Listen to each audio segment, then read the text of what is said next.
Water के, ठीक है। जिसमें पहला है केमिकल प्रॉपर्टीज ऑफ वाटर में कि जनरली वाटर क्या है, न्यूट्रल होता है। वाटर होता है न्यूट्रल। एक हम लोग जानते हैं पीएच, पीएच वैल्यू, पीएच आगे हम लोग पढ़ेंगे, ठीक है। तो पीएच क्या होता है, जैसे Yes. जैसे नमक और ये, जैसे नमक और ये नींबू पानी। तो नींबू क्या हो गया, एसिड हो गया।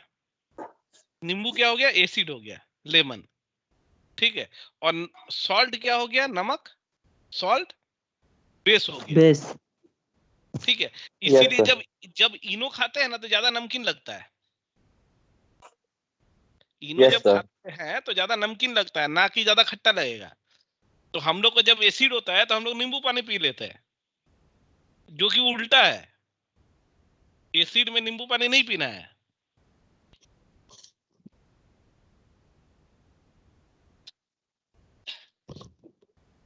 जब हम लोग को एसिड होता है तो हम लोग नींबू पानी पीते हैं ना।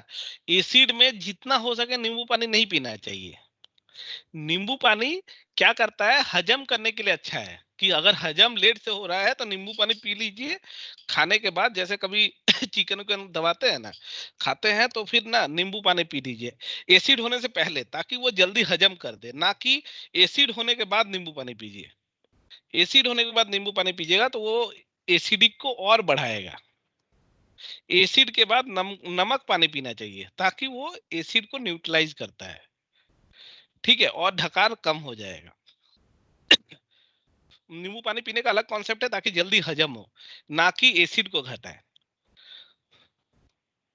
ठीक है। तो ये, तो वाटर क्या है, एकदम वाटर न्यूट्रल रहता है, ना वो एसिड होता है और ना वो बेस होता है। ये होता है वाटर। वाटर एकदम न्यूट्रल होता है, ठीक है। वाटर स्टेबल होता है। स्टेबल मतलब क्या, कि वाटर को अगर हम छोड़ देंगे तो वो वाटर ही रहेगा, वो किसी से रिएक्ट नहीं करेगा। जैसे मान लीजिए यहाँ पानी है, ठीक है। अब हम यहाँ पे एक गिलास पानी को रख दिए। अब हवा में क्या है, हवा में नाइट्रोजन है, ऑक्सीजन है, और भी बहुत सारे गैसेज होंगे, छोटे छोटे गैसेज होंगे। तो वाटर किसी के साथ रिएक्ट नहीं करेगा, ना इस ग्लास के साथ रिएक्ट करेगा, ठीक है। वाटर ना इस ग्लास के साथ रिएक्ट करेगा और ना ये मतलब हवा के साथ रिएक्ट करेगा। तो वाटर क्या है, स्टेबल है, but decomposes at higher temperature. मतलब वाटर को जब हम गर्म करेंगे तो वाटर हायर टेम्परेचर में डिकम्पोज हो सकता है। वो वाटर टूट सकता है, H2+O हो सकता है। वो कब होगा, जब वो उसको हम टेम्परेचर उसका बढ़ाएंगे। सर इससे तो हम लोग हाइड्रोजन को सेपरेट कर सकते हैं सर। नहीं तो वाटर नहीं हो सकता। तीसरा क्या है, catalyst in sir nature. Sir हाँ हम बोलिए। लोग जब ये डिकम्पोज होगा तो सर हाइड्रोजन बाहर होगा तो उसे fuel as a fuel use कर सकते हैं। नहीं, ऐसे डायरेक्टली डिकम्पोज नहीं होगा। पहला तो है कि कुछ परसेंट हाइड्रोजन बाहर यूज होगा, डिकम्पोज होगा। ज्यादातर हाइड्रो वाटर गर्म करेंगे तो वो H2O वेपर बनाएगा, H2O ही रहेगा, वो वेपर हो जाएगा, वेपर के फॉर्म में हो जाएगा, ठीक है। वाटर डिकम्पोज होता है मतलब क्या, वाटर में और भी बहुत सारी चीजें होती है। डिकम्पोज का मतलब क्या हो गया, कि वाटर में केवल H2O तो नहीं रहेगा। H2O के साथ हम क्या बोले, नमक रहेगा तो NaCl भी रहेगा, HCl भी यस सर। रहेगा, कैल्शियम भी रहेगा, और भी बहुत सारे कंपोनेंट हो सकते हैं, और भी बहुत सारे गैसेज भी अंदर रह सकते हैं वाटर के अंदर। Carbon yes dioxide sir. भी रह सकता है, गैसेज। जैसे हम लोग कोल्ड यस ड्रिंक सर पीते हैं, मीथेन भी रह सकता है। कोल्ड ड्रिंक भी, जैसे कोल्ड ड्रिंक पीते हैं तो कोल्ड ड्रिंक में क्या होता है, कार्बन, ये जनरली कोल्ड ड्रिंक में क्या होता है, वो जो गैस बनाता है CO2। वो CO2 रहता है, जिससे हम लोग को ढकार उठता है, ठीक है। तो यस सर। अगर कोल्ड ड्रिंक का टेम्परेचर को बढ़ा दे, ठंडा, कोल्ड ड्रिंक को ठंडा इसीलिए रखा जाता है, अगर कोल्ड ड्रिंक का टेम्परेचर को हम बढ़ा देते हैं, हाँ, 50 डिग्री 60 डिग्री कर देते हैं, तो वो CO2 क्या करेगा, बाहर निकल जाएगा और केवल कोल्ड ड्रिंक ही बच जाएगा,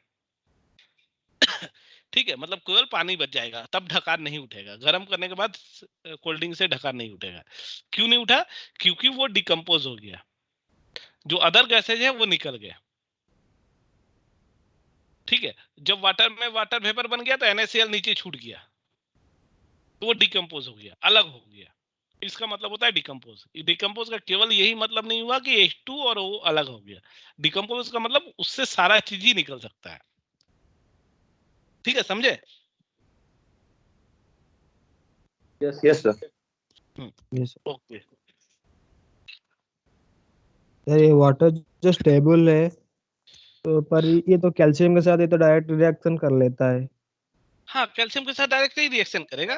फिर जैसे ही हम उसको हीट करेंगे तो कैल्शियम अलग हो जाएगा। अरे जैसे हम लोग घर में चूना मारते हैं, हम लोग घर में चूना मारते हैं ना, तो यस क्या सर। करते हैं, पानी में हम लोग चूना पत्थर को डाल देते हैं। तो पानी में जैसे ही हम चूना पत्थर को डालेंगे तो क्या होगा, वो पानी के में घुल गया। पर अगर हम पानी को गर्म कर देते हैं ना, पूरा बॉयल करके भाप बना देंगे, तो नीचे चूना पत्थर फिर से बच जाएगा। अरे यही होता है ना, जब हम चूना मार देते हैं और जब दीवार पे चूना मार देंगे तो पानी तो जो भाप है, पानी है, वो इवेपोरेशन होकर निकल गया बाहर। और बचता क्या है, चूना बचता है ना दीवार में। दीवार भीगा हुआ थोड़ी ना रहता है। जब हम चूना मारते हैं दीवार में तभी वो भीगा दिखता है, उसके बाद तो वो सूख जाता है ना। Yes sir. हाँ, तो यस वो सर। क्या बच गया, कैल्शियम बच गया। Yes sir. Yes sir. हाँ, तो वो डिकम्पोज हो गया। ठीक है, तो ये होता है। तीसरा है कैटेलिस्ट इन नेचर। कोई डाउट है तो पूछिए, एकदम कोई दिक्कत नहीं है। दोबारा अगर क्लियर नहीं हो रहा है तो और एग्जांपल के साथ समझाएंगे। कैटलिस्ट इन नेचर, कैटलिस्ट का मतलब क्या है कि मान लीजिए कि कोई जंग लगा हुआ लोहा है, उसमें हम पानी डाल दिए, तो धीरे धीरे वो जंग क्या हो जाएगा, बढ़ते रहेगा। ठीक है, यस ये सर, रेट ये बढ़ जंग, जाएगा सर। हाँ, तो ये जंग कौन लगा रहा है, पानी नहीं लगा रहा है, वाटर नहीं लगा रहा है, ये जंग लगा रहा है ऑक्सीजन। यस जो सर। जंग होता है वो आयरन में जंग लगता है, तो आयरन क्या बनाता है, Fe2O3 बनाता है या Fe2O4 बनाएगा। Yes sir. ठीक है, तो ये, Fe3O4। हाँ, तो Fe3O4 बनाएगा। तो ये क्या हो रहा है, ये जंग है, रस्ट है। इसमें कहीं H2O है, नहीं है। जंग H2O क्या कर रहा है, जंग को सपोर्ट कर रहा है। ये यस जंग को सर। नहीं लगा रहा है, जंग को सपोर्ट कर रहा है, जंग को और जल्दी करा रहा है। ठीक है, तो यस सर। वाटर क्या है, कैटलिस्ट के तरह काम करता है। जैसे दो लड़का में झगड़ा होता है ना, तो दूसरा बोलता है ना, हाँ रे मारना, उसको मारना, सही कर रहा है। तो वही चीज है, वो कैटलिस्ट की तरह काम करता है। वो मारपीट में हिस्सा नहीं लेगा, हाँ, पर वो इतना ना उकसा देगा कि आदमी मारपीट कर लेगा। तो वो एक टाइप का कैटलिस्ट का काम करता है, वाटर। नारद मुनि वाला रोल है सर। हाँ, नारद मुनि वाला रोल है, बोल सकते हैं। क्योंकि वो न्यूट्रल है ना, दोनों साइड से वो न्यूट्रल है। उसको मजा आएगा चाहे किधर वो मार पड़े, उसको वो थोड़ी ना मार खाएगा। वो किधर मार पड़ेगा उसको मजा आएगा। ठीक है, तो तो वही है, water acts as a catalyst. ठीक है, वो केमिकल रिएक्शन में वो विदाउट इटसेल्फ अंडरगोइंग, देखिए लिखा हुआ है। ठीक है, वो increase the rate of chemical reaction. अगर मार नहीं भी होने वाला है तो वो मार को बढ़ाएगा नहीं, मार होना ही चाहिए without self it self undergoing any permanent chemical change. वो वाटर है रह जाएगा, वो वाटर है, वाटर ही रह जाएगा, पर वो क्या करेगा, रिएक्शन को बढ़ा देगा, जल्दी कराएगा, और खुद रिएक्शन में पार्ट नहीं लेगा। तो ये फायदा है वाटर होने का। ठीक है, तो वाटर क्या है, न्यूट्रल है। इसका प्रॉपर्टीज में क्या है, न्यूट्रल है वाटर, स्टेबल है वाटर, और कैटलिस्ट है इन नेचर। ठीक है, आगे बढ़े। Yes sir. Yes sir. Yes sir. अब वाटर में क्या क्या केमिकल पैरामीटर्स हम लोग मानते हैं। वाटर्स में केमिकल पैरामीटर्स मानने का, क्या क्या हम लोग वाटर में केमिकल पैरामीटर्स मानते हैं, वो है एक सॉलिड। सॉलिड मतलब वाटर में क्या क्या, सॉलिड, सॉलिड मतलब एकदम सॉलिड नहीं, सॉलिड मतलब क्या क्या मिक्स है। जैसे वाटर में सस्पेंडेड पार्टिकल मिक्स होता है जिसको कहते हैं TSS, टोटल सस्पेंडेड सॉलिड।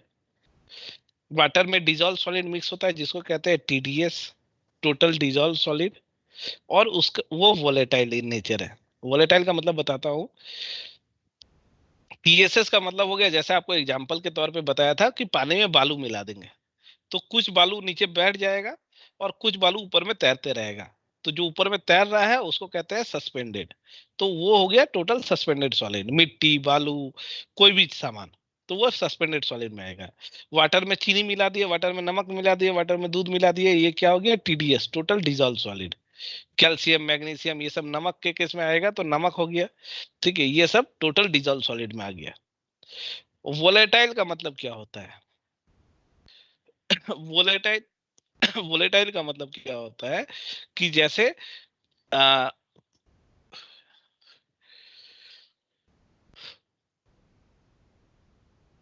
उसका कैपेबिलिटी गैस बनने का, उसको कहते हैं वोलेटाइल। जैसे आपका एग्जांपल में आपका पेट्रोल, तो पेट्रोल ज्यादा वोलेटाइल हो गया, ठीक है, पेट्रोल जो हो गया आपका ज्यादा वोलेटाइल हो गया, ठीक है, तो वो ज्यादा वोलेटाइल हो गया आपका, ठीक है, वो कितना जल्दी इवेपोरेट हो सकता है। तो वाटर भी इवेपोरेट होता है इवेपोरेशन से, तो वाटर भी इवेपोरेट होता है, तो वाटर में भी वोलेटाइल है बट ज्यादा नहीं है, वाटर में कम है। पेट्रोल ज्यादा वोलेटाइल है, पेट्रोल को हवा में रख देंगे तो ऐसे ही सूख जाएगा, पेट्रोल ज्यादा वोलेटाइल है, पर वाटर भी वोलेटाइल है बट उतना ज्यादा नहीं है, ठीक है। जैसे नेप्थेलिन, जो हम लोग नेप्थेलिन का घर में गोली रखते हैं कपड़ा का, वो भी वोलेटाइल है, वो जैसे ही आप रखेंगे हवा में वो हवा के साथ रिएक्ट करके भाप बन के उड़ जाएगा, तो वो वोलेटाइल नेचर हो गया। तो वो वोलेटाइल है बट उतना ज्यादा नहीं है। तो ये सब केमिकल प्रॉपर्टीज हुआ पानी के लिए। हार्डनेस, हार्डनेस में क्या है जैसे एग्जाम्पल एग्जाम्पल में जैसे कोलकाता का पानी बहुत खारा है, ठीक है, अगर उड़ीसा में देखा जाए तो समुद्र का पानी जो है वो खारापन है। तो हार्डनेस अलग अलग टर्म से यूज होता है। जैसे हार्डनेस को एक सिंपल टर्म से बोला जाता है कि अगर हार्ड वाटर है तो उसमें झाग नहीं बनता है, मतलब अगर उसमें सर्फ डालेंगे या साबुन से हाथ धोएंगे तो झाग ज्यादा नहीं बनेगा, तो उसको हार्ड कहा जाता है, हार्ड वाटर कहा जाता है, ठीक है। हार्ड जनरली होता है नमक की वजह से हार्डनेस कहलाता है। ये हम लोग समझेंगे हार्डनेस को डिटेल अच्छा, में। जिसमें कैल्शियम मैग्नीशियम सर मिक्सचर हो। हाँ, जिसमें कैल्शियम मैग्नीशियम मिक्स रहेगा उसको हार्डनेस कहेंगे ठीक है। कोई एडमिट करने के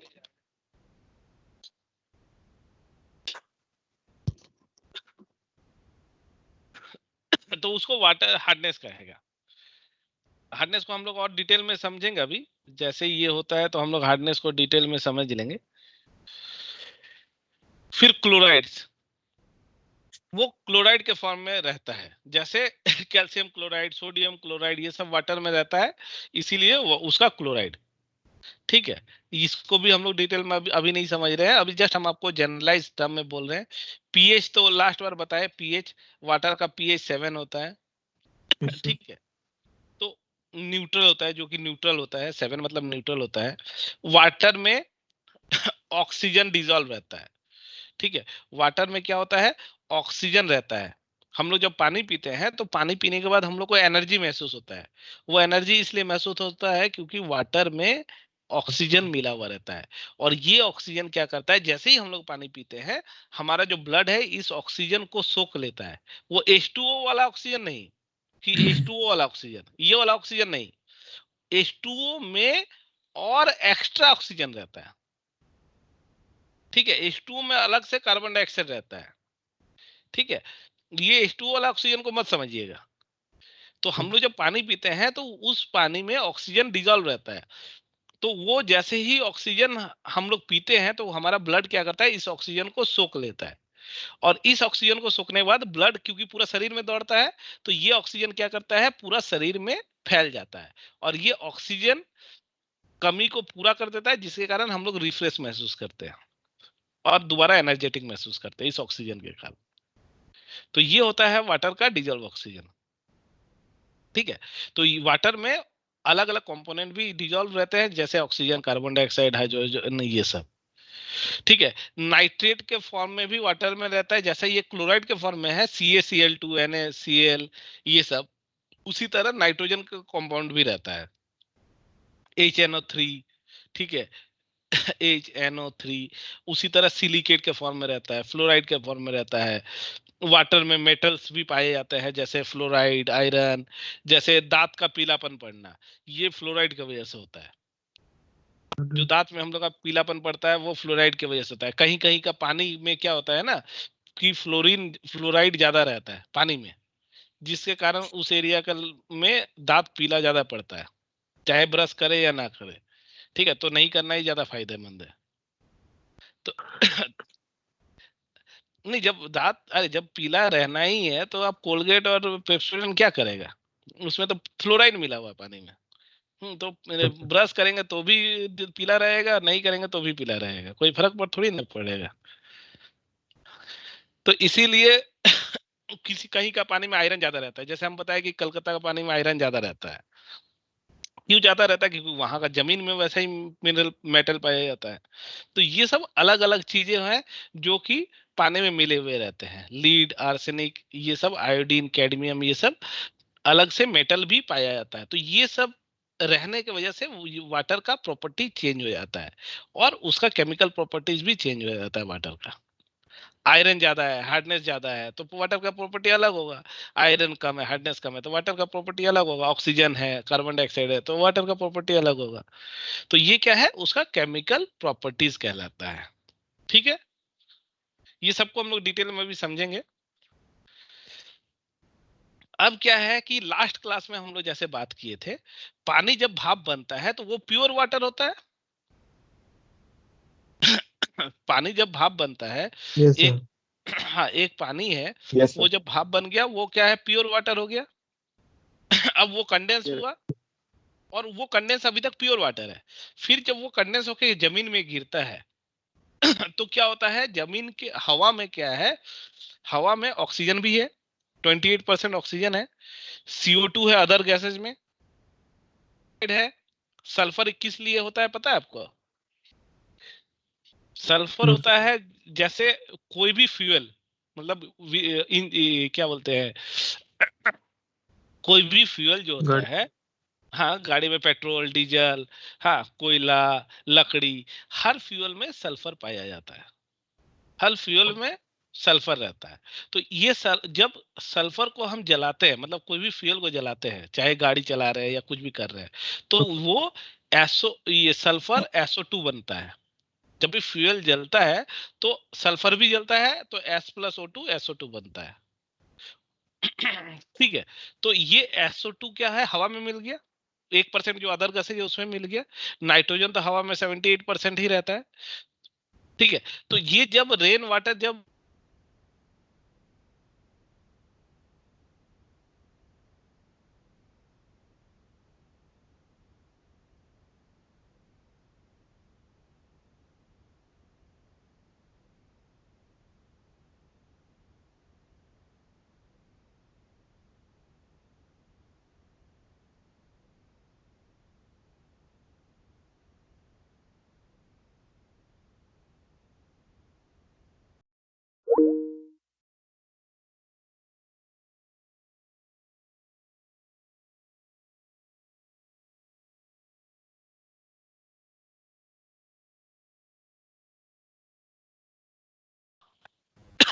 ठीक है, तो ये सब उसमें मिक्स हो जाता है और ये क्या करता है, अल्टीमेटली इसको इम्प्योर बनाता है।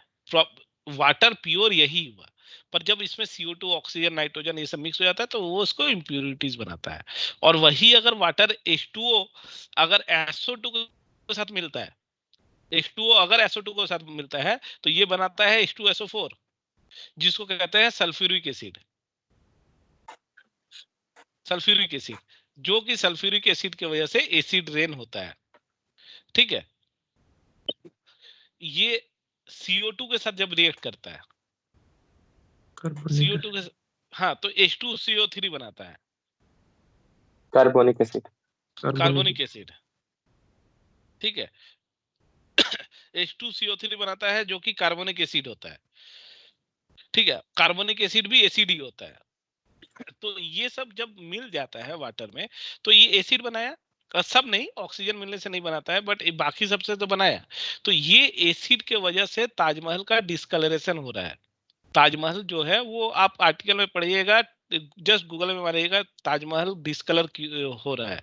ठीक है, तो उसमें क्या दिखाएगा कि ये सब जो एसिड है, ये एसिड अगर आप जैसे मार्बल का कलर जनरली क्या होता है, व्हाइट होता है, तो जैसे ही मार्बल पे एसिड गिरता है तो वो पीलापन कर देता है, मार्बल का कलर को पीला कर देता है।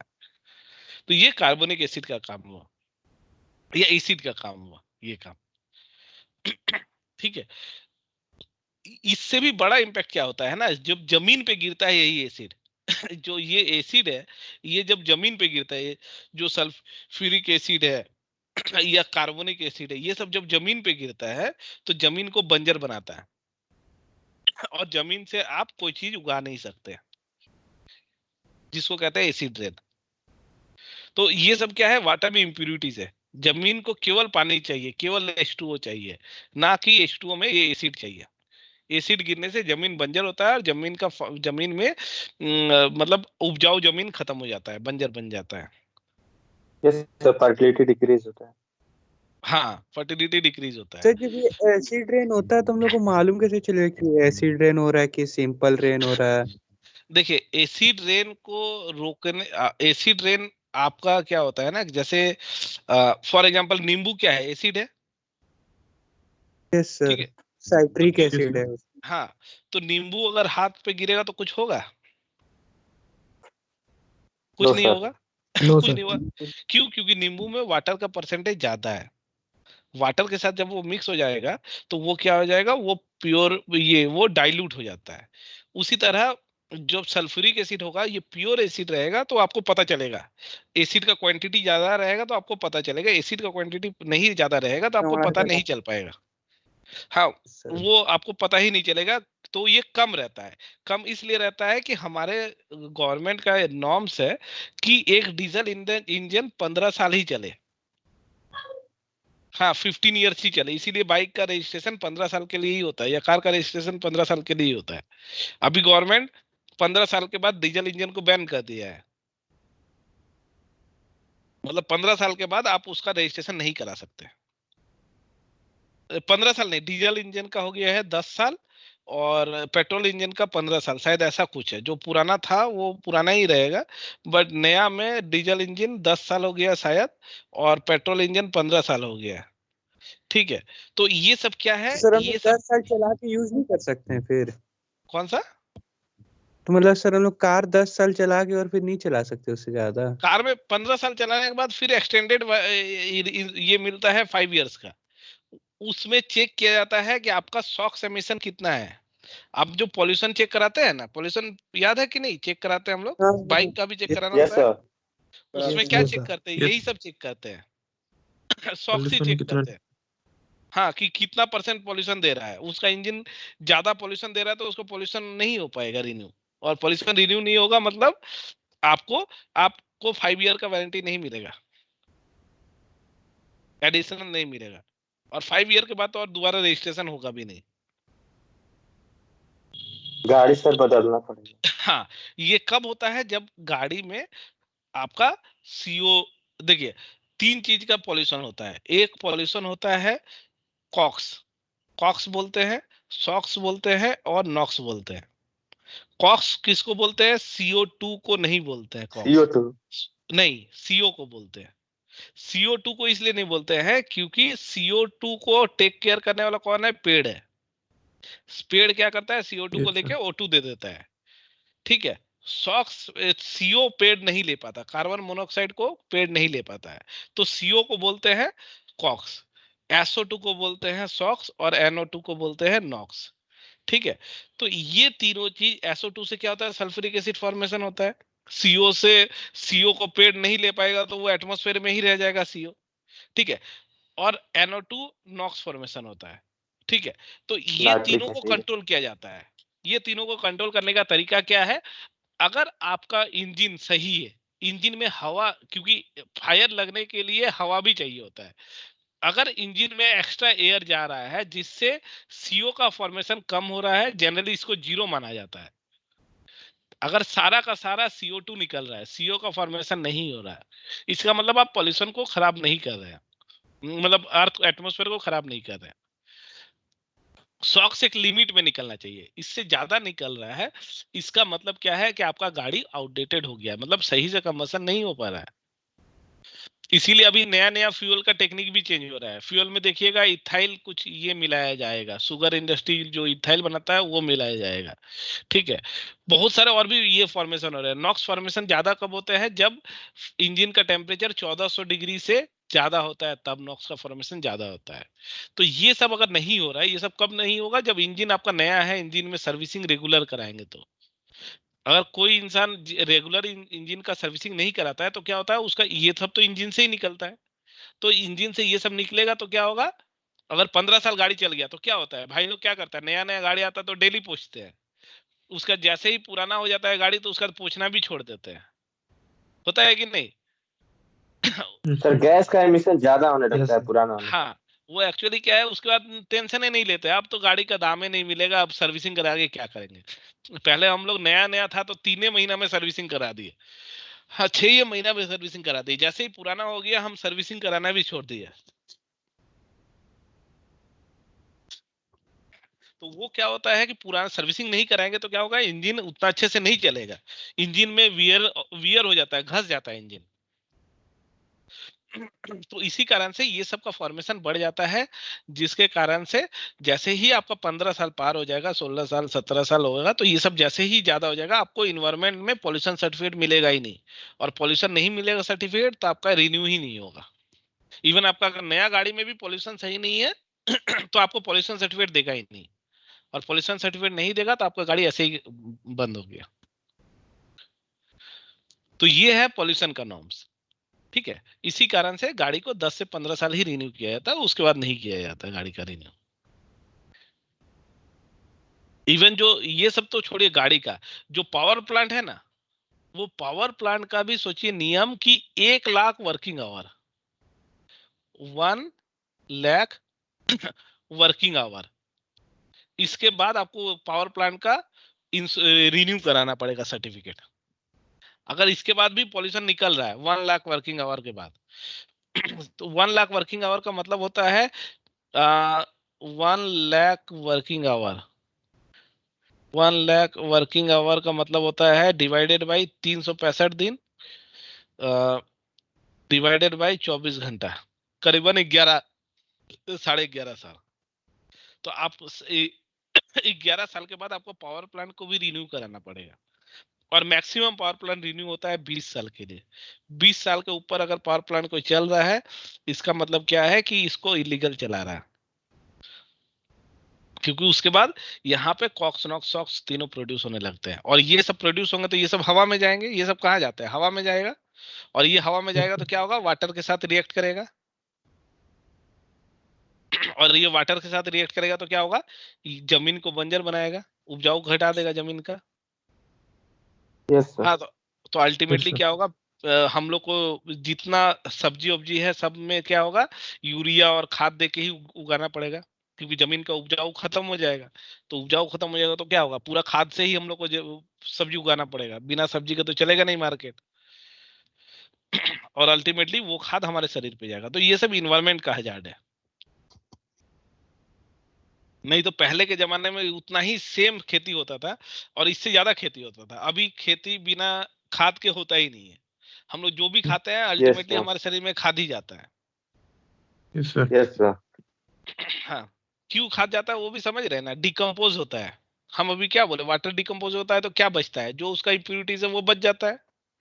तो हम लोग जब सब्जी को खाते हैं और सब्जी में जब खाद है, तो जब पेट के अंदर डिकम्पोज होता है तो क्या बच जाएगा, इम्प्यूरिटीज। Yes sir. तो जितना खाने लायक था वो तो चला गया शरीर में, शरीर एब्जॉर्ब कर लिया, पर बच तो गया इम्प्यूरिटीज। हाँ, जिसके कारण विभिन्न तरीके से बीमारी होता है। तो ये सारे चीज एक सोचिए कि एक इम्प्यूरिटीज से हो रहा है। और ये सबका रिलेशन कैसे है, यही सॉक्स नॉक्स कॉक्स से ही है। ना ज्यादा पेट्रोल चलेगा, ना ज्यादा गाड़ी चलेगा, तो ना प्लांट चलेगा, तो क्या होगा, सॉक्स कॉक्स नॉक्स फॉर्मेशन ही नहीं होगा। ये फॉर्मेशन नहीं होगा तो वाटर के साथ नहीं मिलेगा, ये ना ये मिलेगा तो जमीन में नहीं गिरेगा एसिड। जमीन में नहीं गिरेगा तो जमीन का उपजाऊ अच्छा रहेगा, बिना यूरिया और खाद के ही पेड़ पौधा जल्दी उग जाएगा। और बिना खाद के अगर पेड़ पौधा उगेगा तो हमारा शरीर भी अच्छा रहेगा। तो अभी फ्यूचर जो है वो ज्यादातर इंडस्ट्री में ही ज्यादा यूज होता है, कॉक्स नॉक्स सॉक्स इंडस्ट्री में, और व्हीकल गाड़ी में ज्यादा यूज होता है। ठीक है, तो फ्यूचर जो अभी फ्यूचर आने वाला है, ठीक है, ये फ्यूचर केवल रहेगा इलेक्ट्रिकल व्हीकल। फ्यूचर जो है हमारा इलेक्ट्रिकल व्हीकल पे ही रहेगा, इलेक्ट्रिकल व्हीकल बेस्ड ही रहेगा फ्यूचर। ठीक है, फ्यूचर हमारा इलेक्ट्रिकल व्हीकल रहेगा। और जितने पावर प्लांट है जो बिजली बनाते हैं, अभी कोयला से बनाते हैं, ये सारे फ्यूचर हो जाएंगे आर्टिफिशियल सन। आर्टिफिशियल सन, एक आर्टिफिशियल सन बनाया जा रहा है। वो आर्टिफिशियल सन क्या है? जो सूरज हीट देता है, ठीक है, वो न्यूक्लियर फ्यूजन से हो रहा है। वो सूरज हीट देता है, उस हीट से पावर प्लांट में बिजली बनाया जाएगा। तो ये सब ग्रीन एनर्जी है।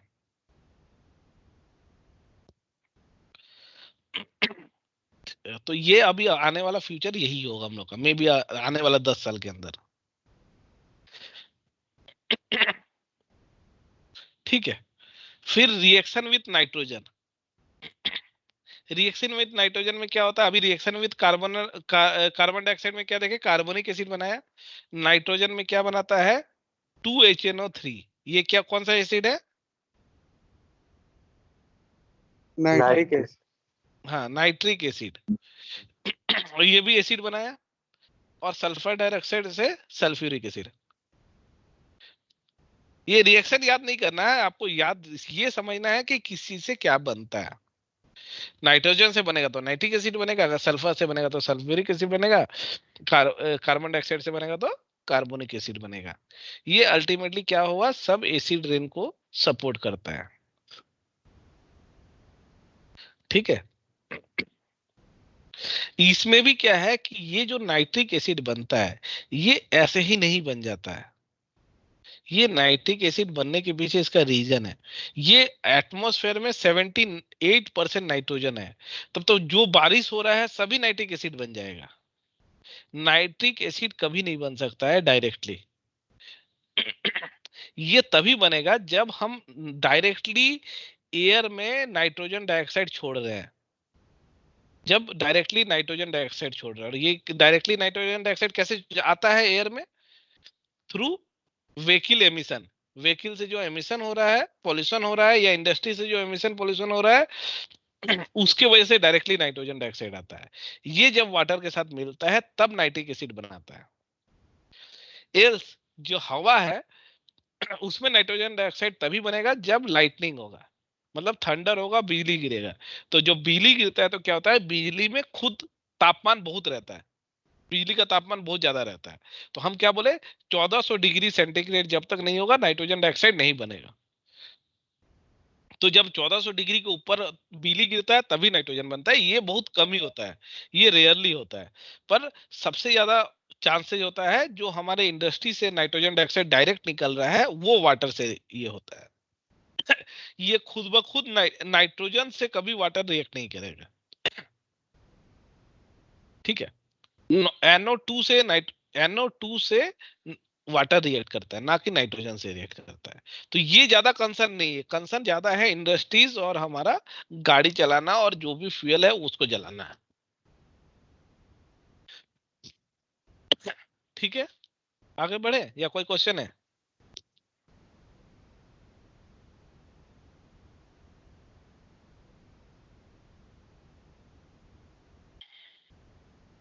कोई क्वेश्चन है कि आगे बढ़ जाए? आगे बढ़िए सर। नो सर, आगे बढ़िए। ठीक है,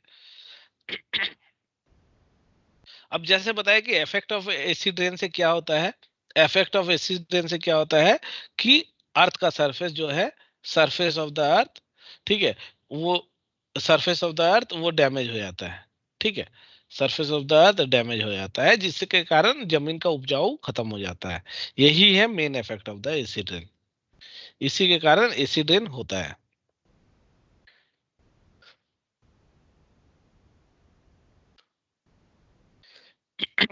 अब होता है, अब सॉफ्ट वाला, ये रिएक्शन आपको याद नहीं करना है। ठीक है,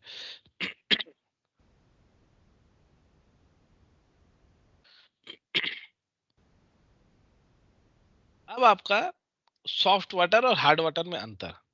ठीक है, पहला चीज है हार्डनेस। क्या है हार्डनेस? है किसी भी कंपाउंड का मिला हुआ रहना, सॉल्ट का मिला हुआ रहना पानी में, इसको कहते हैं हार्ड वाटर। ठीक है। सॉफ्ट वाटर कौन क्या होता है? सॉफ्ट वाटर वो होता है जो लेदर प्रोड्यूस करे। लेदर प्रोड्यूस करने का मतलब क्या होता है? लेदर लेदर प्रोड्यूस करने का मतलब क्या होता है कि झाग, जो साबुन के साथ इजीली झाग बनाता हो, उसको सॉफ्ट वाटर कहते हैं। जो साबुन के साथ झाग नहीं बनाता हो, उसको हम हार्ड वाटर कहते हैं। झाग नहीं बनाने को प्रेसिपिटेट कहते हैं। मतलब जब साबुन ना में आपको मतलब क्या बोलेंगे, फटा फटा दिखेगा, मतलब अ, झाग जो है वो झाग अच्छा नहीं दिखेगा। झाग में कहीं कहीं साबुन का दाना दिखेगा ज्यादा, तो वो सब आपका हार्ड वाटर होता है। मतलब क्लियरली है कि जिसमें सॉफ्ट लेदर इजीली प्रोड्यूस नहीं कर रहा है उसको हार्ड वाटर कहते हैं। जिसमें प्रोड्यूस कर रहा है उसको सॉफ्ट वाटर कहते हैं। तो जनरली रिटर्न में ये सब क्वेश्चन पूछा जाता है। Difference between hard water and soft water, ये सब रिटर्न में पूछा जाता है question. Hard water soft water क्या होता है? जिसमें झाग इजीली प्रोड्यूस होता है, उसको कहते हैं सॉफ्ट वाटर। जिसमें इजीली प्रोड्यूस नहीं होता उसको कहते हैं हार्ड वाटर। सिंपल सा है। सॉफ्ट वाटर में कैल्शियम मैग्नीशियम का सॉल्ट नहीं रहता है। हार्ड वाटर में ये रहेगा। केवल कैल्शियम मैग्नीशियम नहीं, और भी बहुत कुछ रहता है। यहाँ पे एग्जांपल में कैल्शियम मैग्नीशियम बोला गया है, तो कैल्शियम मैग्नीशियम ही याद रखिए। जिसमें कैल्शियम मैग्नीशियम का सॉल्ट नहीं रहता है उसको हार्ड वाटर कहते हैं, सॉफ्ट वाटर कहते हैं। जिसमें रहता है उसको हार्ड वाटर कहते हैं। सॉफ्ट वाटर से अगर हम कपड़े साफ करते हैं तो इजीली साफ होता है, तो उसका क्लीनिंग एबिलिटी रहता है। हार्ड वाटर जब झाग ही नहीं बनाएगा तो क्लीनिंग भी नहीं कर पाएगा, तो उसका क्लीनिंग एबिलिटी कम हो जाता है। उसका क्लीनिंग एबिलिटी लॉस्ट हो जाता है, कम हो जाता है। ठीक है। जिसके कारण क्या है कि हमको ज्यादा साबुन बर्बाद होगा, ज्यादा सोप बर्बाद होगा। ठीक है, इसमें वेस्ट कम होगा। अब हार्ड वाटर की वजह से क्या होता है, जैसे आपको कल बताया, लास्ट क्लास में बता रहे थे कि अगर एक ग्लास में हम पानी रखे हैं और उसको बॉयल कर रहे हैं, तो जनरली पानी कितना में बॉयल हो जाता है? 100 डिग्री में बॉयल हो जाता है। अगर हम इसमें नमक मिला देते हैं, 2 चम्मच नमक मिला देते हैं, सॉल्ट, ठीक है, 2 चम्मच मिला दे रहे हैं, तब इसका जो टेम्परेचर है 100 डिग्री, ये 100 डिग्री ना होकर 110 डिग्री हो जाएगा। इसका बॉइलिंग पॉइंट बढ़ जाता है due to presence of dissolve hardness. ठीक है, the boiling point of water increases. तो जब बॉइलिंग पॉइंट बढ़ जाएगा तो क्या होगा, हमको ज्यादा हीट देना पड़ेगा। जब बॉइलिंग पॉइंट बढ़ जाएगा तो हमको हीट और ज्यादा देना पड़ेगा, तब जाके बॉयल होगा। तो हमारा हार्ड वाटर में क्या होता है, बॉइलिंग पॉइंट बढ़ जाता है, जिसके कारण क्या है, ज्यादा फ्यूल खर्चा होता है और टाइम भी ज्यादा लगता है। ज्यादा टाइम लगेगा मतलब ज्यादा फ्यूल खर्चा होगा। पर सॉफ्ट वाटर में बॉइलिंग पॉइंट नहीं भागता है, जिसके कारण से हम कम फ्यूल में और कम टाइम में खाना बना सकते हैं। हार्ड वाटर, हाँ बोलिए।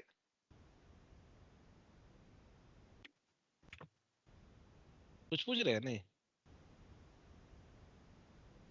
सॉफ्ट वाटर सेफ होता है ड्रिंकिंग के लिए, हार्ड वाटर सेफ नहीं होता है ड्रिंकिंग के लिए, क्योंकि वो डाइजेस्टिव सिस्टम को अफेक्ट करता है।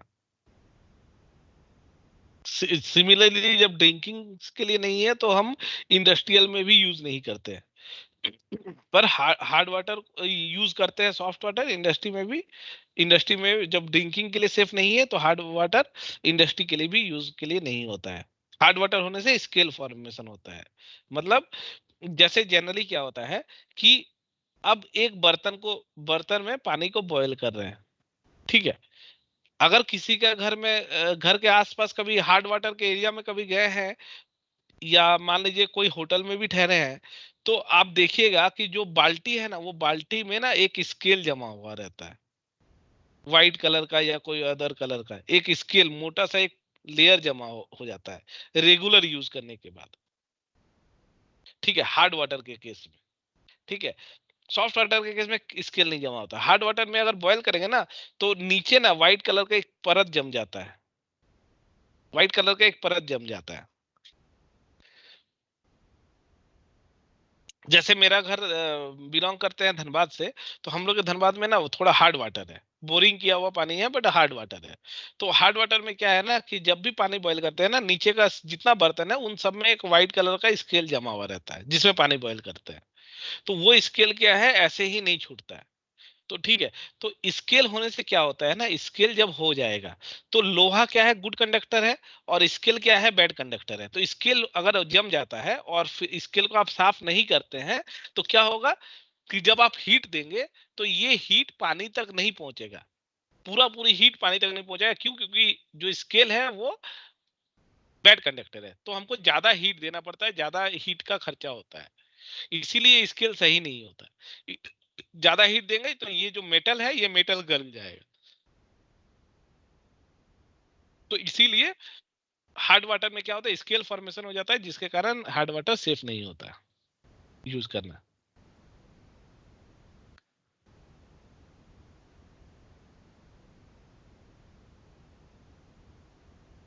ठीक है, ये क्वेश्चन जनरली पूछा जाता है, right difference between hard water and soft water. कोई क्वेश्चन है तो पूछिए।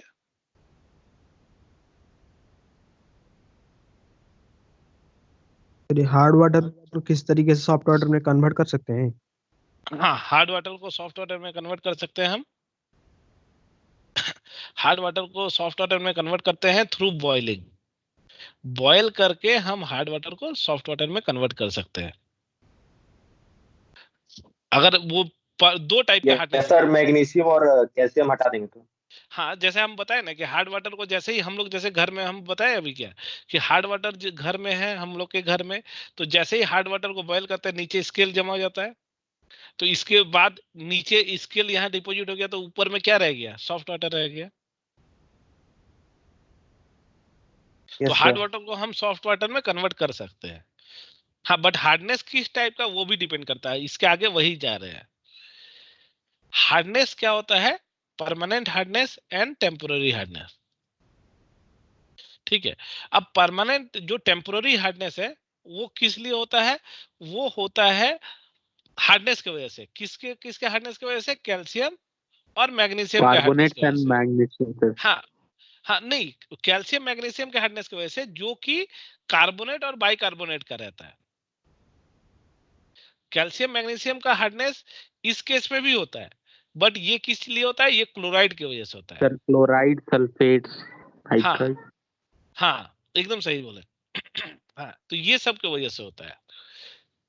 जैसे Cl, जैसे NaCl या CaCl2, ये अगर पानी में रहेगा तो ये परमानेंट हार्डनेस कहलाएगा, ये बॉयल करके नहीं जाता। पर अगर CaCO3 रहेगा तो ये क्या है, ये कार्बोनेट हो गया, ये बाइकार्बोनेट हो गया, तो ये हार्डनेस हट जाएगा आपका। कैसे? Simply hardness removed by boiling. ठीक है, और उसके बाद जब छानेंगे तो क्या होगा, वो हार्डनेस जो स्केल है वो अलग हो जाएगा और पानी अलग हो जाएगा। तो कार्बोनेट के वजह से जो हार्डनेस होता है, वो हार्डनेस हम लोग को टेम्पोररी हार्डनेस कहलाता है। कार्बोनेट एंड बाई कार्बोनेट का हार्डनेस की वजह से जो कि बनता है CO2 से। ये वाला स्लाइड, ये जो CO2 के वजह से बनता है हार्डनेस, वो हार्डनेस हमारा आपका, ये हार्डनेस क्या होता है ना, देखिए जो H2CO3 हुआ, यहाँ पे देखिए जो H2CO3 हुआ, ये जो H2CO3 हुआ, ठीक है, ये H2CO3 क्या हुआ, अभी पानी में है और पानी को क्या बनाया, कार्बोनिक एसिड बनाया। अब ये कार्बोनिक एसिड क्या हुआ, जैसे ही ये कार्बोनिक एसिड, ठीक है, जैसे ही पृथ्वी पे गिरा, जमीन पे गिरा, H2CO3, ये जमीन के अंदर कैल्शियम के साथ रिएक्ट किया और बनाया CaHCO3 2। ठीक है, तो ये पानी का हार्डनेस में चला गया। उसी तरह H2SO4 क्या बनाया, CaSO4, तो इसको कहेंगे सल्फेट, सल्फेट ऑफ कैल्शियम, इसको कहेंगे नाइट्रेट ऑफ कैल्शियम। ठीक है, तो ये सब परमानेंट हार्डनेस हो गया। ये वाला, ये दोनों चीज क्या हो गया, परमानेंट हार्डनेस हो गया, और ये वाला हो गया टेम्पोररी हार्डनेस पानी का, ठीक है।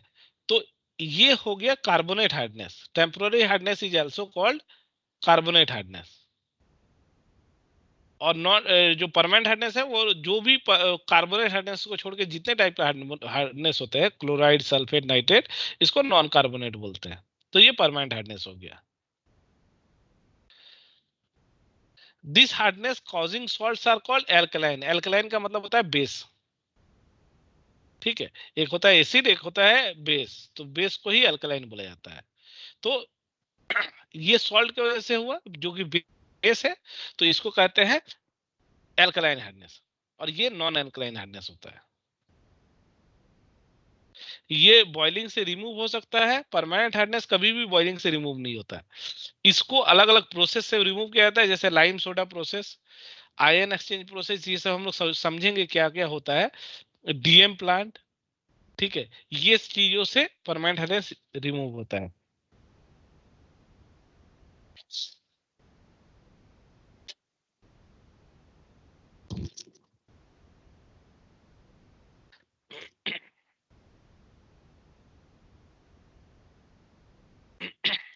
टेम्पोररी हार्डनेस की वजह से क्या होता है कि जैसे ही पानी को बॉईल करेंगे तो वो स्केल फॉर्मेशन होगा या प्रेसिपिटेट होगा, ठीक है।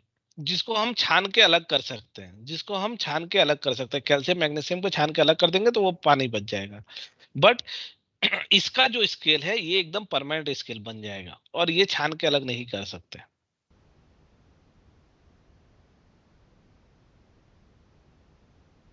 तो ये सब हुआ जैसे ही ये क्या हुआ, ये कैल्शियम है। कैल्शियम किसके किसके साथ है? कार्बोनेट के साथ, ठीक है। मैग्नीशियम क्या है? कार्बोनेट के साथ। तो ये सब क्या है, जैसे ही ये इसको हीट करते हैं तो ये अलग हो जाता है, और ये छान के अलग हो जाता है, और ये वाटर बच जाता है, और CO2 एटमॉस्फेयर में उड़ जाता है, ठीक है। और ये प्रोसेस अलग प्रोसेस है, ये सोडा लाइम प्रोसेस है, ये आयन एक्सचेंज प्रोसेस है, इसको हम लोग अलग से समझेंगे। सोडा लाइम प्रोसेस और आयन एक्सचेंज प्रोसेस। तो ये समझ गया टेम्पोररी हार्डनेस और परमानेंट हार्डनेस का अंतर समझ गया। Yes sir. कोई डाउट तो पूछिए। देखिए ये सब क्वेश्चन जनरली पूछा जाता है, या तो क्वेश्चन में पूछ देगा आपको difference between soft water and hard water, या क्वेश्चन में पूछ देगा डिफरेंस बिटवीन टेम्पोररी हार्डनेस और एंड परमानेंट हार्डनेस। ये दोनों में क्वेश्चन कहीं से भी पूछ सकता है।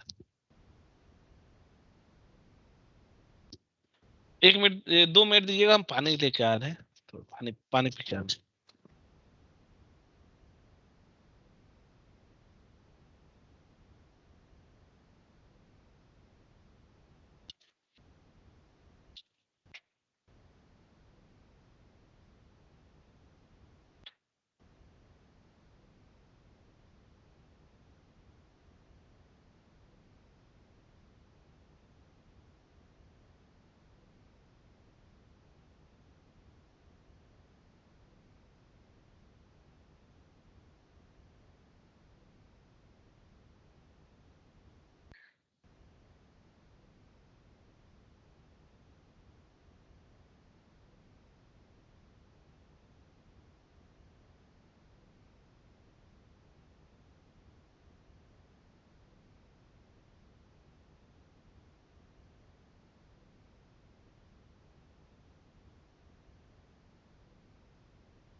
तो ये दोनों क्वेश्चन मतलब अगर आप लोगों का रिटर्न होता है, पता नहीं यहाँ अगर लॉकडाउन खुलने के बाद होगा, तो ये दोनों क्वेश्चन कॉमन रहता है, difference between permanent hardness, soft water और ये वाला क्वेश्चन।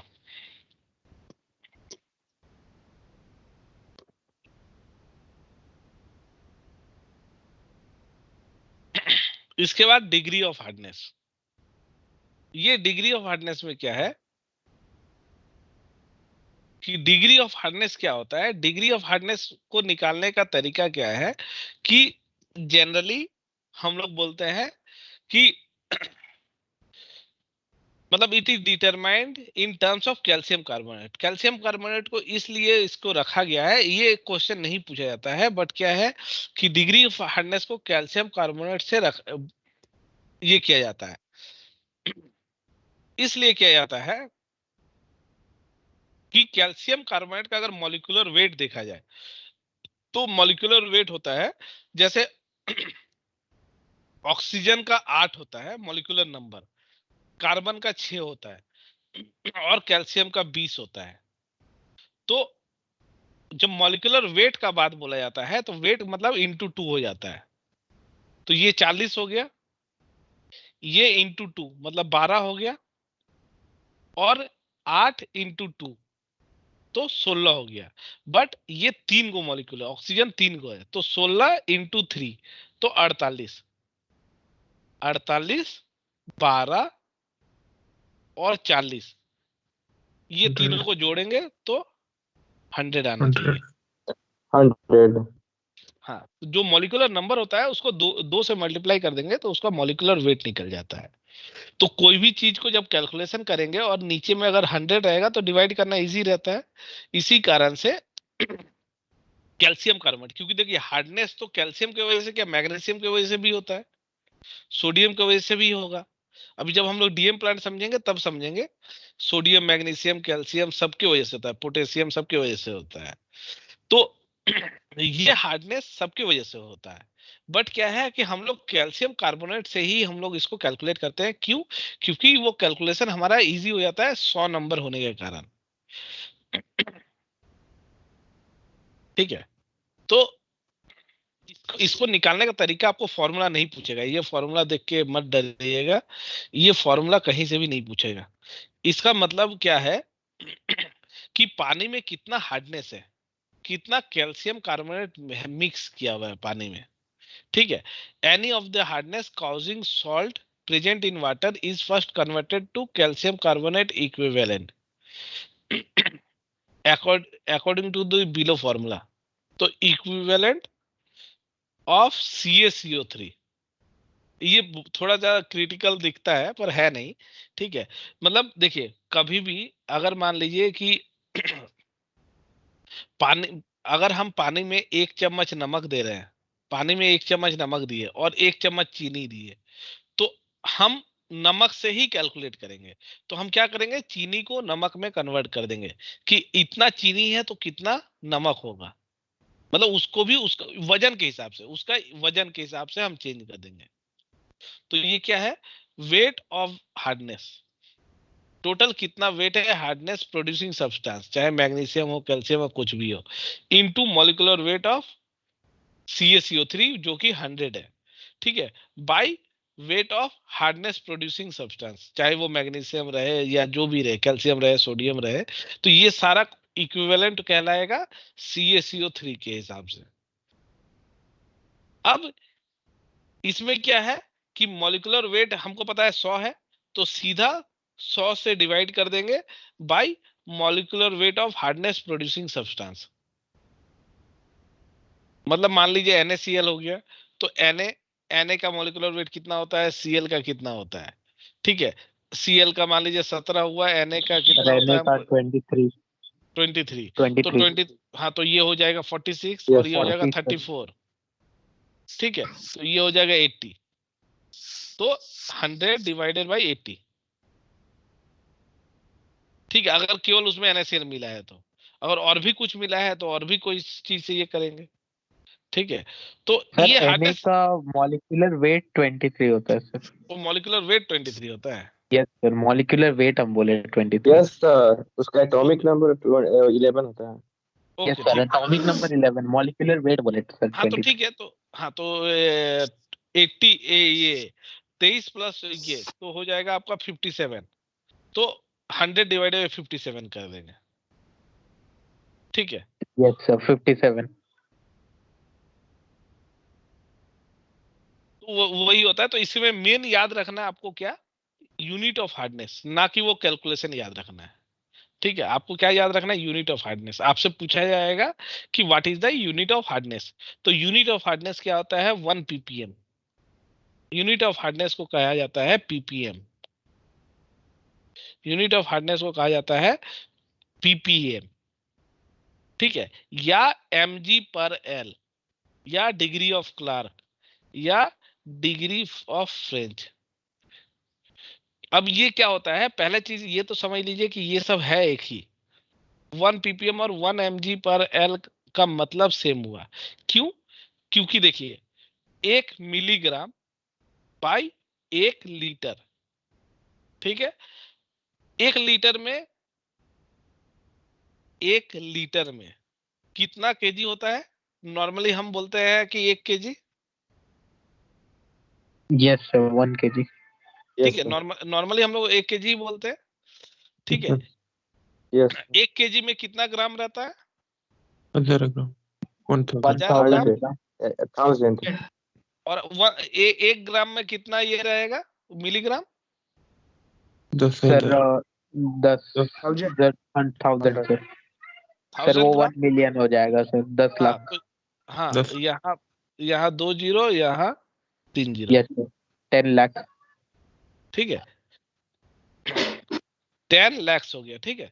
ये हो गया 10 लाख, ठीक है।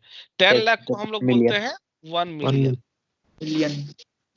ठीक है। 10 लाख को बोलते हैं एक एक एक हो गया 1 लाख। 1 लाख में 10 लाख को बोलते हैं, 10 लाख को बोलते हैं 1 मिलियन, ठीक है। तो ये क्या हो गया, 1 mg by 10 lakh, 10 lakh mg। इसी को लिख सकते हैं 1 mg by 1 million. Yes sir. मतलब 1 मिलियन का एक पार्ट। मतलब अगर ये एक सर्कल बनाए और इस सर्कल को 4 पार्ट में किए, तो ये क्या हो गया, 1/4, मतलब 1/4 पार्ट। तो वही हो गया, ये एक पार्ट 1 मिलियन का, ठीक है। तो वही चीज बोलता है पार्ट पर मिलियन, 1 मिलियन का एक पार्ट। तो यूनिट ऑफ हार्डनेस क्या हो गया, ppm, पार्ट पर मिलियन। ये पूछा जाएगा, ये वाला फॉर्मूला नहीं पूछा जाएगा। यूनिट ऑफ हार्डनेस क्या है, यूनिट ऑफ हार्डनेस अगर पूछा जाए कि जैसे मान लीजिए आप प्लांट में जाएंगे तो बोलेगा 20 ppm, तो 20 ppm मतलब क्या हो गया, 1 लीटर पानी सर में। 10 लाख में भी। हाँ, मतलब एक, पहले तो हम 20 ppm मतलब 20 ppm, 20 ppm का अगर सिंपल सेंटेंस में बोलेंगे तो 1 लीटर पानी में 20 मिलीग्राम कैल्शियम है या यस सॉल्ट, सर, 20 मिलीग्राम। ठीक है। यही सिंपल सिंपल सेंटेंस में यही होगा, 1 लीटर पानी में 20 मिलीग्राम कैल्शियम है। तो पीपीएम इसलिए जानना जरूरी है कि पीपीएम होता क्या है। जनरली प्लांट में पीपीएम ही यूज होता है, डिग्री ऑफ क्लार्क और डिग्री ऑफ फ्रेंच यूज नहीं होता है। कहीं भी जाएंगे एमजीएल भी यूज नहीं होता, मिलीग्राम पर लीटर को ही 1 पीपीएम बोला जाता है, ठीक है। तो अब पीपीएम का मतलब हमको जानना चाहिए कि कितना पीपीएम का मतलब होता क्या है, ठीक है। तो पीपीएम का मतलब होता है एमजी पर एल। तो अगर कोई बोलता है कि 30 पीपीएम है, हार्डनेस 30 पीपीएम है, तो 30 पीपीएम का हार्डनेस का मतलब हो गया 30 मिलीग्राम है, 30 मिलीग्राम सॉल्ट है, ठीक है। एमजी सॉल्ट है कितना में, 1 लीटर में, ठीक है। तो अगर इसको क्या कहते हैं, इसका फुल फॉर्म क्या है, पार्ट पर million, million sir, million. Parts पर मिलियन। ठीक है। ये हो गया 1 पीपीएम का यूनिट। तो क्वेश्चन में क्या पूछा जाता है, जैसे फिल इन द ब्लैंक्स रहेगा कि what is the unit of hardness. तो आप पीपीएम लिखेंगे तो भी सही है, मतलब पार्ट पर मिलियन लिखेंगे तो भी सही है, एमजीएल एम सर। एमजी पर एल एमजी लिखेंगे पर तो भी लीटर। सही है, डिग्री ऑफ क्लार्क लिखेंगे तो भी सही है, और डिग्री ऑफ फ्रेंच लिखेंगे तो भी सही है। तो आपको याद होना सर तो चाहिए इतना कि सारा होने का क्या फायदा है सर, एक ही तो रहता।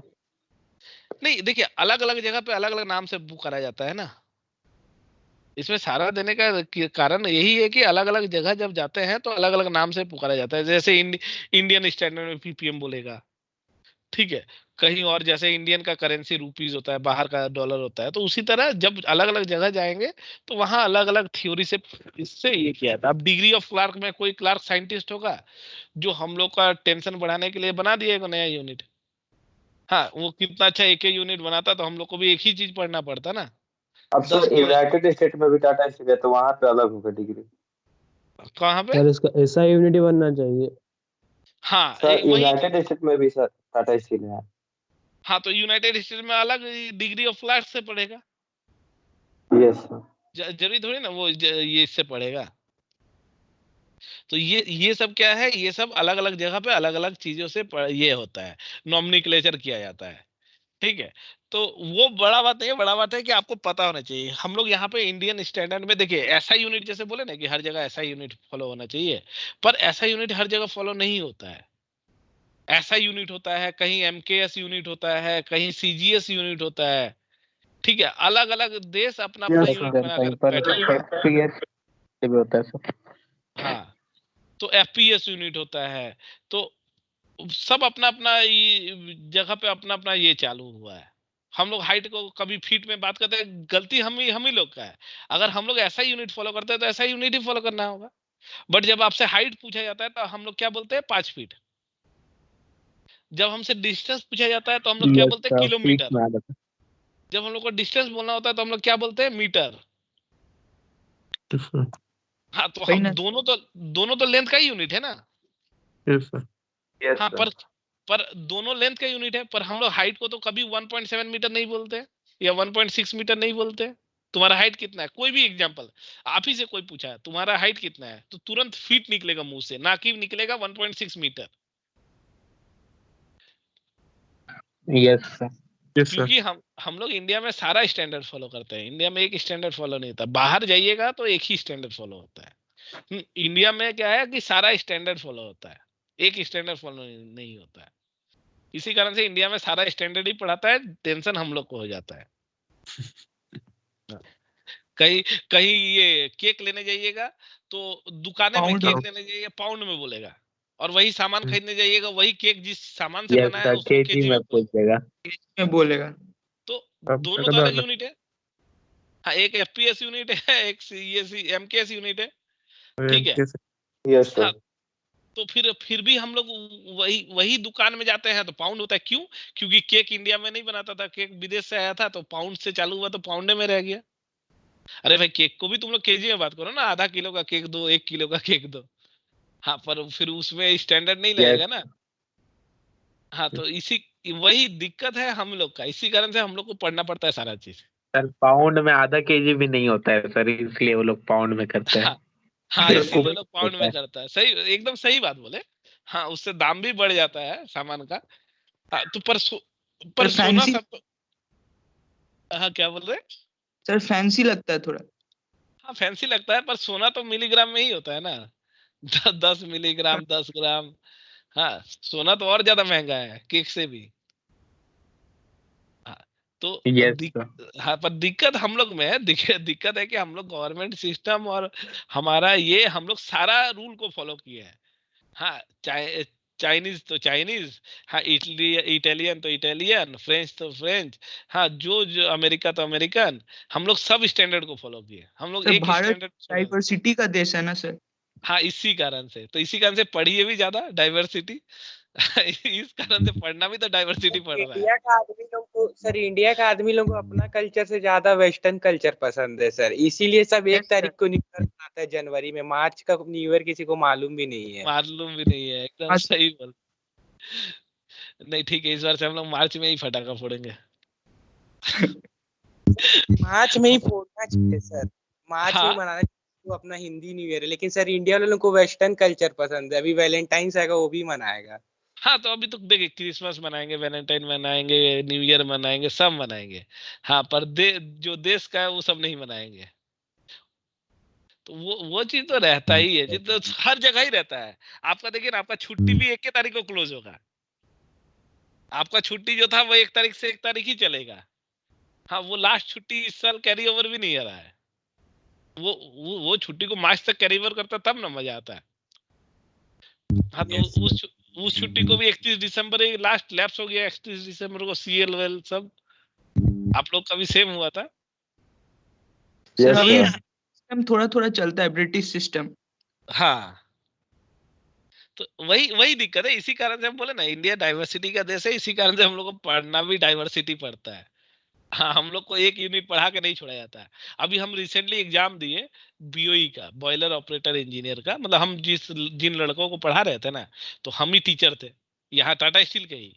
ये रिसेंटली 11 दिसंबर 12 दिसंबर को एग्जाम दे के आए कलकत्ता से। तो जो दिसंबर में हम जिस यहाँ पावर हाउस के 26 लड़कों को पढ़ाए थे, तो किस्मत से अच्छा पढ़ाए बोल के 26 के 26 पास कर जा रहे हैं। मतलब पास कर जाएंगे, रिजल्ट आएगा तो हम अभी कॉन्फिडेंस है कि सभी पास कर जाएंगे। पावर हाउस के सारे लड़के। तो अब क्या होता है कि जो बोले ना कि डाइवर्सिटी वाला देश है, तो वही है कि अब हम पढ़ाते हैं एक यूनिट में। जैसे MKS यूनिट में हम पढ़ाए उन लोग को, उसमें BOE में क्या है ना, पूरा न्यूमेरिकल पूछा जाता है। तो हम उन लोग को न्यूमेरिकल बताए MKS यूनिट से। अब एग्जाम में दे दिया कुछ और यूनिट, ऐसा यूनिट से, या हम पढ़े ऐसा यूनिट से, एग्जाम में दे दिया MKS यूनिट। तो क्या हो जाएगा, लड़का कंफ्यूज हो जाएगा। तो मतलब हम लोग यहीं पे फॉलो नहीं कर पाते रूल। एक कि अगर इंडिया बोल दिया कि नहीं इसी में पढ़ाना है तो उसी में पढ़ाओ भाई, खत्म करो बात को। MKS में पढ़ाना है तो MKS में पढ़ाओ यार। कम से कम एक चीज तो आदमी 100% सीख जाएगा। तो दिक्कत वही है कि एक चीज हम लोग 100% नहीं सीख पाते, हम लोग मल्टीपल सीखने का कोशिश करते हैं। वो सबसे बड़ा दिक्कत होता है हम लोग में। सर कोई एक लागू हो जाए तो विरोध हो जाएगा, जो लोग का नहीं है वो वाला। हाँ, जिन लोग का नहीं है उन लोग का विरोध हो जाएगा। और उससे भी बड़ा चीज क्या हो जाता है ना, जैसे हम लोग, कोई आदमी रशियन वाला टेक्नोलॉजी यूज करता है, कोई आदमी अमेरिकन टेक्नोलॉजी यूज करता है, कोई आदमी चाइनीज टेक्नोलॉजी यूज करता है। तो क्या होता है कि जब हम लोग टेक्नोलॉजी को खरीदने जाते हैं तो उनका तो वो यूनिट नहीं चलता है, वो सिस्टम नहीं चलता, उनका अपने हिसाब से सिस्टम चलता है। तो उस केस में भी प्रॉब्लम फंस जाता है हम लोग का। वही सब है, पर उसी स्टेज में चलना होगा। वही क्या, थोड़ा सा पढ़ाई में दिक्कत होगा हम लोग को। हाँ, बट पढ़ना तो पड़ेगा, क्या कीजिएगा।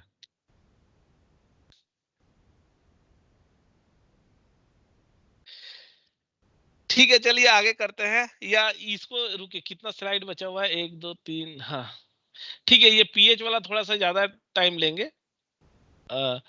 स्पेसिफिक ग्रेविटी पढ़ा देते हैं, इसके बाद pH वाला हम लोग नेक्स्ट दिन पढ़ेंगे। ठीक है, ठीक है सर। तो ठीक है। हाँ, तो स्पेसिफिक ग्रेविटी होता क्या है, पहले ये जान लीजिए कि स्पेसिफिक ग्रेविटी होता क्या है। ठीक है, जनरली जब भी कोई चीज में स्पेसिफिक जुड़ जाता है, ठीक है, तो स्पेसिफिक जुटने से क्या होता है, वो एक पर्टिकुलर चीज के बारे में बोलता है। कोई स्पेसिफिक मतलब पॉइंट करके कि इसी चीज के बारे में बोलो, तो वो होता है स्पेसिफिक। तो कोई भी चीज जब स्पेसिफिक जुड़ जाता है किसी भी चीज में, अगर आपका स्पेसिफिक जुड़ गया है, ठीक है, तो स्पेसिफिक जुटने का मतलब क्या होता है कि एक स्टैंडर्ड बना दिया गया है। स्टैंडर्ड क्या है, स्टैंडर्ड है डेंसिटी ऑफ वाटर। ये डेंसिटी ऑफ वाटर को एक स्टैंडर्ड बना दिया गया है। डेंसिटी ऑफ वाटर को एक स्टैंडर्ड बना दिया गया है। ये डेंसिटी ऑफ वाटर को स्टैंडर्ड इसलिए बनाया गया है क्योंकि इसका मान 1 होता है, डेंसिटी ऑफ वाटर। ठीक है, density of specific gravity of water या डेंसिटी ऑफ वाटर, ठीक है, इस आपका मान लीजिए इसको 1 माना जाता है। तो स्पेसिफिक ग्रेविटी क्या है, नॉर्मल प्योर वाटर का नहीं, ना कि बोल रहा हूं किसी और चीज का। ठीक है, तो स्पेसिफिक ग्रेविटी ऑफ वाटर को हम लोग 1 मान के चलते हैं। ठीक है, 1 मान के चलते हैं। तो पहला चीज है कि स्पेसिफिक ग्रेविटी 1। तो 1, ये 1 यूनिट क्या है इसका, कोई बता पाएंगे स्पेसिफिक ग्रेविटी ऑफ वाटर का unit? So 1 gram per centimeter cube. 1 ग्राम पर सेंटीमीटर सेंटीमीटर क्यूब क्यूब। या मिलीलीटर। तो सेंटीमीटर ही होगा। हाँ सर 1 वही, क्यूब इक्वल टू 1 मिलीलीटर भी कह सकते हैं। हाँ 1 सेंटीमीटर वो तो कह ही सकते हैं। जनरली क्या होता है कि वही यहाँ पे भी वही MKS यूनिट ही फॉलो होता है। 1 कैलोरी पर क्या सर 1 कैलोरी पर ग्राम। 1 कैलोरी, कैलोरी में तो एनर्जी आ गया। हीट का बात नहीं है यहाँ पे।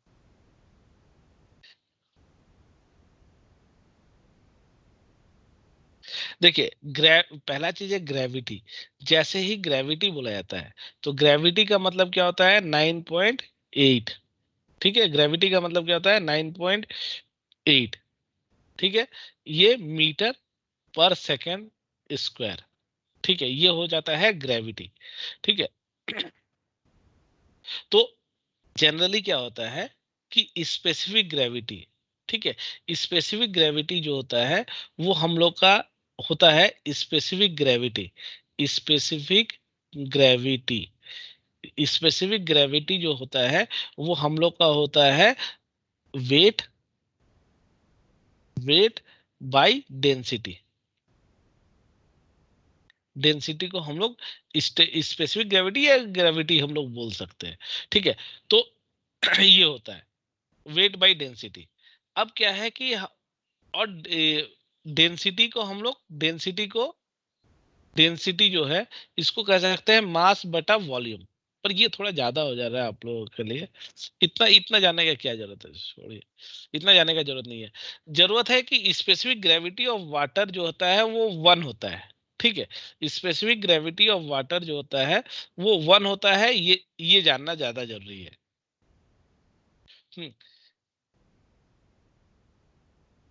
स्पेसिफिक ग्रेविटी, और ये होता है at 4 degree temperature.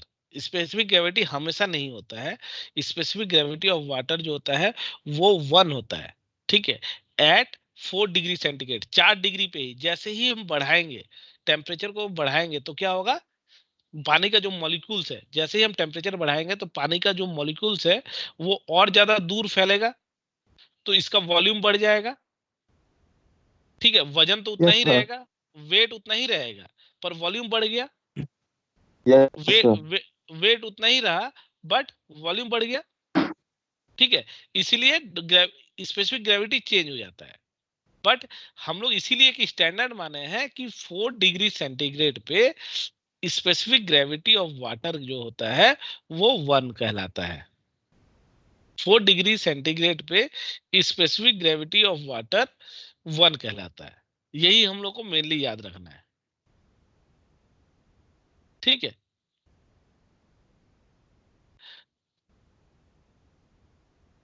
Yes sir.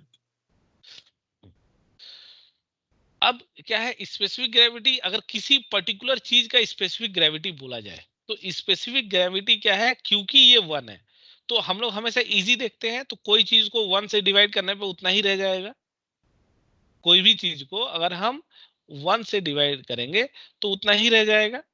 ठीक है, तो ये क्या है, ये जनरली क्या होता है डेंसिटी ऑफ लिक्विड, ठीक है, by density of reference liquid. जो रिफरेंस लिक्विड है उसको हम वाटर मानते हैं, वाटर को ही हम रिफरेंस लिक्विड, मतलब कोई भी चीज अगर ऑयल का मानना है तो density of oil by density of water, वो हो जाएगा स्पेसिफिक ग्रेविटी ऑफ ऑयल हो जाएगा। ठीक है, या मान लीजिए कोई पानी है जिसमें नमक मिलाया हुआ है, ज्यादा नमक और ज्यादा नमक मिला हुआ है, तो नमक मिलाने से क्या होगा, इसका डेंसिटी बढ़ जाएगा, पानी का डेंसिटी बढ़ जाएगा। तो वो जो नमक मिलाने वाला पानी है मतलब हार्ड वाटर का है, तो density of hard water by density of normal water, density of normal water. तो ये हम लोग का कैलकुलेट होगा। बट इसको कैलकुलेशन ना हमको थोड़ा सा एक दो चीज इसको बताना है। एक काम करते हैं ना, यहां से हम लोग ना कल चालू करेंगे। ठीक है, कल नहीं सॉरी मंडे को। ठीक है, इसी पॉइंट से हम मंडे को चालू करेंगे okay with sir. Some example. क्योंकि इसका एग्जाम्पल अभी मेरे पास याद नहीं आ रहा है। ये स्पेसिफिक ग्रेविटी का एग्जाम्पल हम आपको मंडे को चालू करेंगे। हाँ सर, मंडे को सही रहेगा।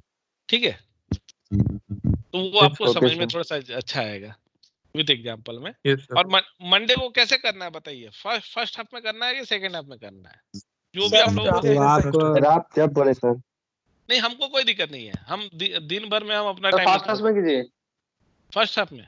फर्स्ट हाफ में हाँ सर। Yes sir. तो ठीक है, 11 से हम लोग 12:30 करेंगे। ठीक है, हाँ सर, एनर्जेटिक रहेगा ना, काम पढ़ाई में होता है। ठीक है, ठीक है। यस सर, वो टाइम परफेक्ट है। हाँ, उसका थैंक यू खेलने, सर। ठीक है, उसका खेलने में भी मजा आएगा शाम को।